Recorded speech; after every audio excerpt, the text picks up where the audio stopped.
7 ka mga balay ang gilamoy sa sunog nga nahitabo sa Sitio Alaska, Barangay Mambaling, sa Dakbayan sa Subo, pasado alas 3 kaganihang kadlawon.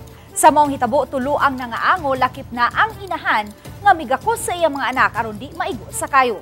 Dugang detalye niini sa live report ni Alan Domingo. Lan?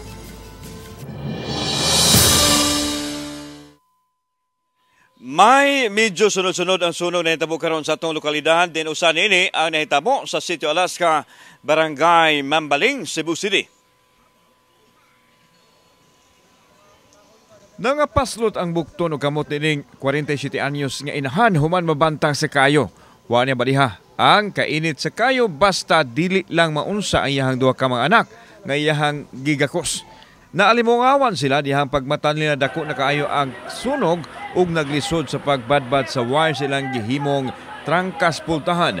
May na lang kay nagkursunada ang iyahang manghod nga maoy midasmag sa pultahan ug didto na nakagawa sila sa ilang Pinoy-anan.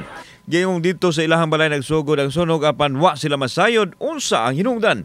Ako bang kuha ko mga bata mo to kay yang ako kung silang giana ba kayang kayo dako naman. Maya sige mig ana di man may makagawas may gani kay nakadungog ako mangod sa babaw midagan mo to gisikaran niya ang pultahan kay kung wala pa maluto mi.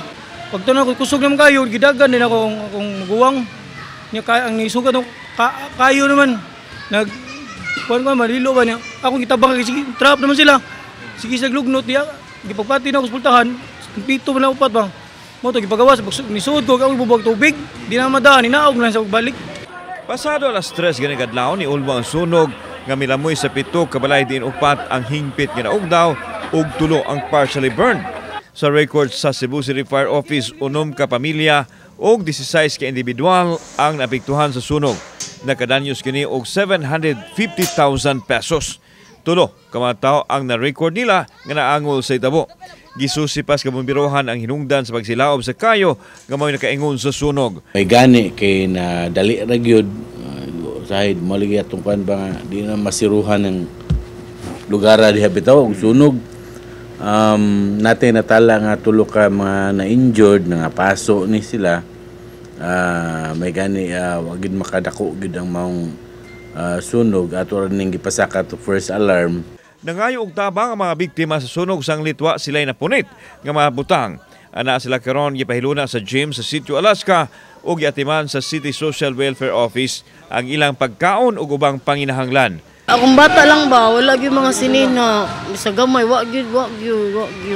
Pack meals for 3 days and rice and goods then disaster kits. Samtang padayang gibisigahan sa Cebu City Fire Office ang nahitabong sunog sa Barangay Carita nga nakaugdaw og napo ka establishmento.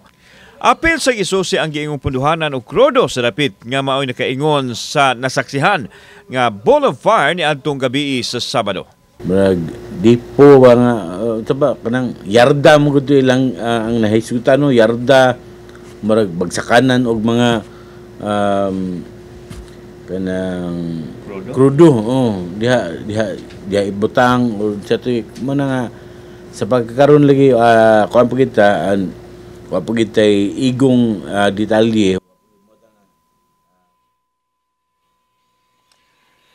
May bisan sa Marso pa ang Fire Prevention Month apan way puas atong kabumbirohan sa paghimog mga programa pagpahimangno sa atong mga kaigsuonan aron malikay sa sunog. Usa na nini ang paggamit sa kuryente nga mao'y numero 1 nga hinungdan sa pagsilaob sa kayo nga makamugna og sunog. May Alan Domingo.